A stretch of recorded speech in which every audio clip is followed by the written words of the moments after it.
Hello दोस्तों, welcome to only IAS. देखिए, आप में से बहुत सारे एस्पिरेंट्स ने ना डिफरेंट मेल्स के फॉर्म में या फिर यूट्यूब पे कमेंट्स के थ्रू बहुत सारे एस्पिरेंट्स ने ये चीज़ पूछी थी कि सर अगर 12th के बाद हम यूपीएससी की प्रिपरेशन स्टार्ट करना चाहते हैं तो वो कैसे कर सकते हैं। क्योंकि नॉर्मली क्या होता है कि जनरली लोग या तो देखो अपनी ग्रेजुएशन के लास्ट ईयर में या ग्रेजुएशन के बाद काफ़ी स्टूडेंट्स अपनी पोस्ट ग्रेजुएशन के बाद भी इस एग्ज़ाम को स्टार्ट करते हैं। बट कुछ ऐसे एस्पिरेंट्स होते हैं जिनका कहीं ना कहीं काफ़ी पहले से यूपीएससी प्रिपरेशन का मन बन जाता है, तो वो अपनी ग्रेजुएशन को कैसे यूटिलाइज कर सकते हैं और 12th के बाद से किस तरह से एक स्ट्रक्चर्ड मैनर के साथ यूपीएससी प्रिपरेशन में कर सकते हैं, साथ ही साथ बाकी एस्पिरेंट्स के ऊपर एक तरह की लीड लेके आ सकते हैं। देखो, इसके पहले कि मैं आपको बताऊं कि आपकी अप्रोच क्या होनी चाहिए, मैं कुछ चीज़ें आपको थोड़ा सा ना एक तरह से वर्ड ऑफ कॉशन दे देता हूँ। रीज़न क्या है, देखो पहले इंपॉर्टेंट जो ज़रूरी चीज़ है आपको जानना इसके पीछे का वाई, कि आपका रीज़न क्या है कि आप यूपीएससी के लिए इतना ज़्यादा इसके लिए इतना ज़्यादा प्रिपेयर करना चाहते हो। बहुत सारे एस्पिरेंट्स देखो ऐसे होते हैं जिनके पीछे की मोटिवेशन पता क्या होती है कि उन्होंने यूट्यूब के ऊपर किसी आईएएस एस्पिरेंट की शादी देख ली, या सॉरी आईएएस एस्पिरेंट नहीं, बेसिकली किसी आईएएस आईपीएस ऑफिसर की एक तरह की कोई शादी देखी हो और उनको लगता है कि हमारे पास हम भी इस टाइप की शादी करना चाहते हैं, या हमारे पास भी इस तरह के घर होगा, या इस तरह की डिफरेंट पावर होगी।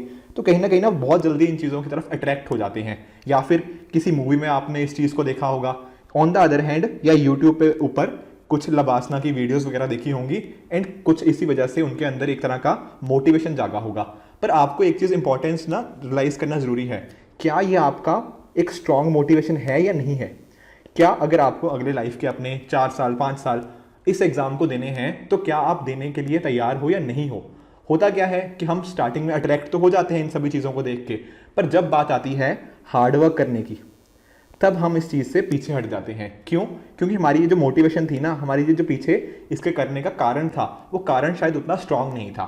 तो इसलिए before you move into this journey मैं आपको एक रिक्वेस्ट करता हूँ कि आप एक बार अपने वाई को जान लो कि क्यों करना चाहते हो। आईएएस बनने के बाद आपको एक तरह से ना थोड़ी जानकारी होनी चाहिए कि जब आप आईएएस बन जाओगे या आईपीएस बन जाओगे उसके बाद किस तरह का काम करना पड़ेगा, ठीक है ना। तो ये सारी चीज़ों का आइडिया होना चाहिए। तो सिर्फ इस तरह की स्मॉल मोटिवेशन या बेसिकली ना एक तरह की एक्सटर्नल मोटिवेशन पे इतना ज़्यादा बिलीव ना करके अगर इंटरनली मोटिवेटेड हो तो डेफिनेटली वीडियो आपके लिए है, ठीक है। तो जब आपने एक बार डिसाइड कर लिया कि ये एग्ज़ाम ही डेफिनेटली आप आगे इसको प्रोसीड करना चाहते हो तो एक स्ट्रक्चर्ड अप्रोच होनी बहुत ज़रूरी है। जैसे कि देखो, स्ट्रक्चर्ड अप्रोच के साथ भी ना मैं आपको कुछ पॉइंट्स देना चाहता हूँ। पहली इंपॉर्टेंट चीज़, देखो आपको अपनी ग्रेजुएशन के सब्जेक्ट्स को ना इंपॉर्टेंस बहुत देनी है। देखो कई बार क्या होता है, लोग सोचते हैं कि मुझे इन दी एंड तो अल्टीमेटली यूपीएससी करना है, तो मैं ग्रेजुएशन को एक तरह से ये लोग निगलेक्ट कर देते हैं, पर आपको ये चीज़ नहीं करनी। देखो होगा क्या, एक तो हो सकता है कि आपका जो भी ग्रेजुएशन का सब्जेक्ट हो ना वो आपका ऑप्शनल में भी यूपीएससी में हेल्प कर सकता है। मान लीजिए आपने ना सिविल इंजीनियरिंग करी है तो कहीं ना कहीं आप अपने सिविल इंजीनियरिंग को ऑप्शन ले सकते हो, या फिर आपके मैथ्स में ग्रेजुएशन है तो मैथ्स एक सब्जेक्ट हो जाता है ऑप्शनल की तरह। इसके अलावा भी और इंपॉर्टेंट चीज़ देखो, आप सभी जानते हो कि यूपीएससी ना थोड़ा अनप्रडिक्टेबल एग्जाम है। Even with your all your hard work कई बार होता है कि कुछ एस्पिरेंट्स इस एग्जाम को क्लियर नहीं कर पाते। तो इन दी एंड अगर आपका ग्रेजुएशन सब्जेक्ट अच्छा होगा ना तो एक तरह का बहुत अच्छा आपका बैकअप आपकी लाइफ के लिए प्रिपेयर हो जाएगा, समझ रहे हो। और जब आप ग्रेजुएशन में अच्छे हो तो कहीं ना कहीं वो बाकी चीज़ों में भी चीज़ें रिफ्लेक्ट होती हैं।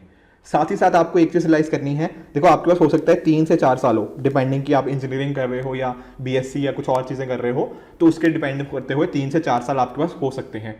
तो कहीं ना कहीं आपको इन 3 से 4 साल में ना ये ध्यान रखना है कि आपके अपने फ्यूचर की तो आप डेफिनेटली सोच ही रहे हो, पर अपने प्रेजेंट को भी नहीं भूलना। कई बार हम क्या करते हैं ना, फ्यूचर में इतना ज़्यादा जीने लग जाते हैं कि प्रेजेंट को हम ना उसको अकॉर्डिंगली उतना मोटिवेशन बेसिकली उतना इंपॉर्टेंस नहीं दे पाते। और होता क्या है, जब हम इस एग्ज़ाम को 3 से 4 साल के लिए पढ़ने लगते हैं ना तो एक तरह का हम ना बर्नड आउट फील करने लग जाते हैं, ठीक है ना, कि इतना पढ़ लिया अभी भी कुछ समझ नहीं आ रहा, मतलब 3 साल हो गए पढ़ने को, तो कहीं ना एक बर्नआउट वाली फीलिंग आने लग जाती है। तो इंपॉर्टेंट क्या है, उस टाइम अगर आप अपने फ्रेंड्स के साथ अच्छे कॉन्टेक्ट्स में हो, साथ ही साथ अपने फ्यूचर को भी आपने अगर अच्छे से बैलेंस किया हुआ है, तो ये चीज़ आपको एक ना लंबे टाइम के लिए प्रिपेयर करती है एंड अकॉर्डिंगली एक लंबे टाइम तक आप ना चीज़ों को लेकर मोटिवेटेड रहोगे।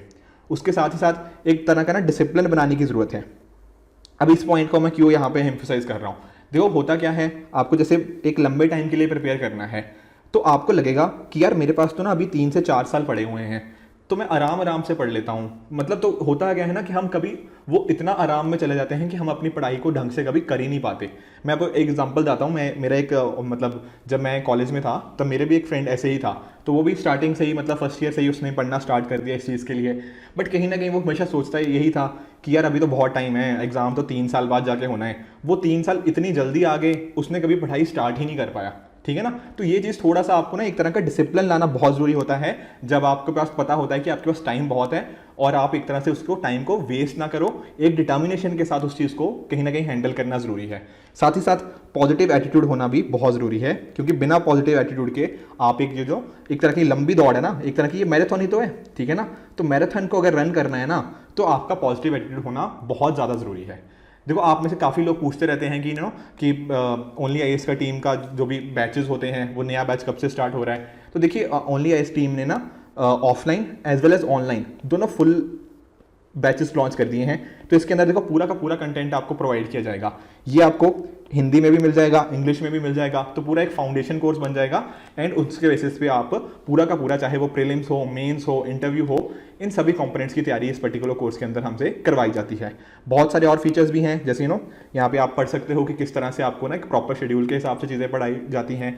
एनसीईआरटीज़ को पूरा कवरेज किया जाता है ताकि आपके बेसिक कॉन्सेप्ट भी क्लियर हों, एंड उनके बेसिस पे जो एडवांस्ड हमारे पास कॉन्सेप्ट एग्जाम में पूछे जाएंगे उनकी भी अच्छे से तैयारी कराई जाएगी। साथ ही साथ test series component as well as study material, ये कहीं ना कहीं आपकी प्रिपरेशन को डेफिनेटली इन्हांस करते हैं एंड बताते हैं कि जो आप चीज़ें पढ़ रहे हो उनको आप कितना हद तक अप्लाई करने में सक्षम हो, राइट। और अगर बात करें, देखिए और क्या चीज़ें आपको सबसे पहले जो स्टार्ट करनी है ना, that is start with the newspapers.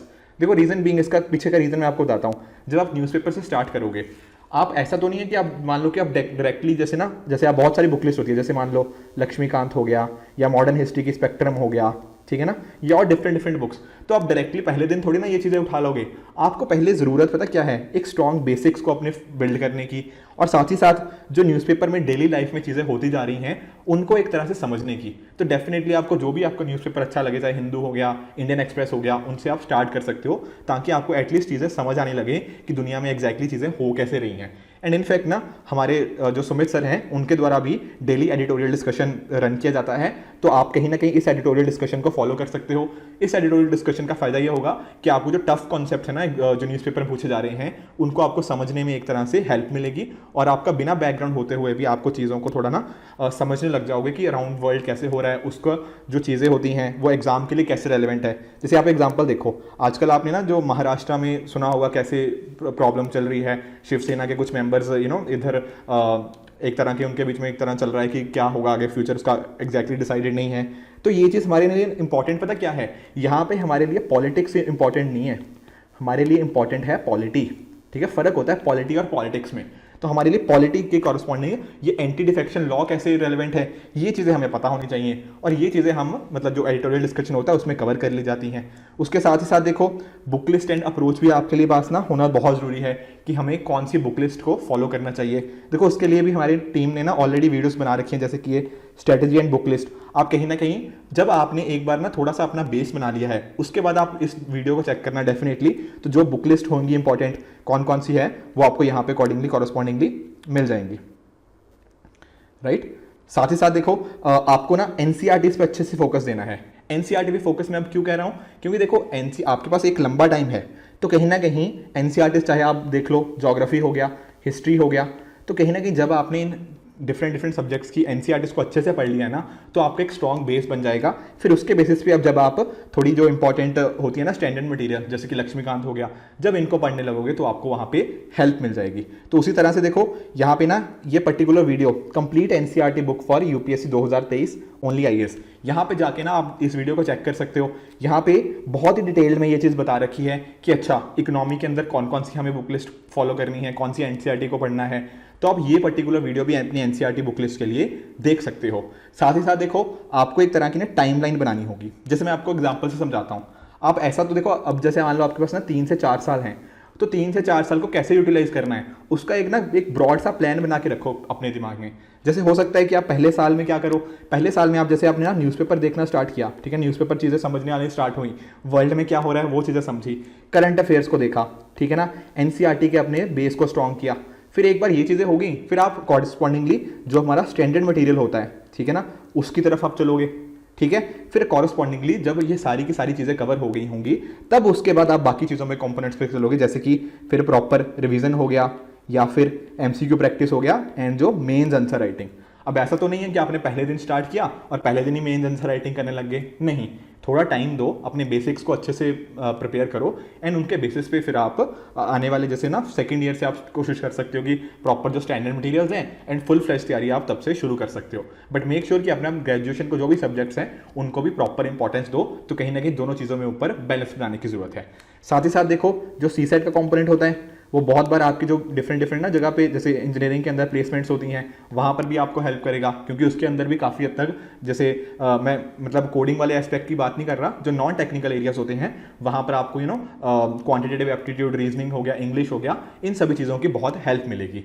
तो कहीं ना कहीं जब आप इस तरह से चीज़ों को इंटरलिंक करके पढ़ने लग जाओगे तो ये यूपीएससी के लिए भी इंपॉर्टेंट है कि प्री और मेंस की तैयारी हो रही है और अपने ग्रेजुएशन के साथ भी आप अच्छे से अलाइंड होके एक तरह का बैकअप भी क्रिएट कर रहे हो, साथ ही साथ आपको वो चीज़ें ऑप्शनल में भी हेल्प कर सकती हैं। ठीक है दोस्तों, so this it for this video. I hope आपको ना एक आइडिया लगा होगा कि आप किस तरह से अपने ग्रेजुएशन को बेहतर ढंग से इस्तेमाल कर सकते हो। बट मेक श्योर कि before you start preparing for UPSC आपका वाई कंपोनेंट बहुत ही क्लियर होना चाहिए, तभी इंपॉर्टेंस है, क्योंकि एक लंबे दौड़ के लिए आपको इस चीज़ को समझना बहुत इंपॉर्टेंट है। So friend, this it for this video, keep working hard, goodbye and good luck.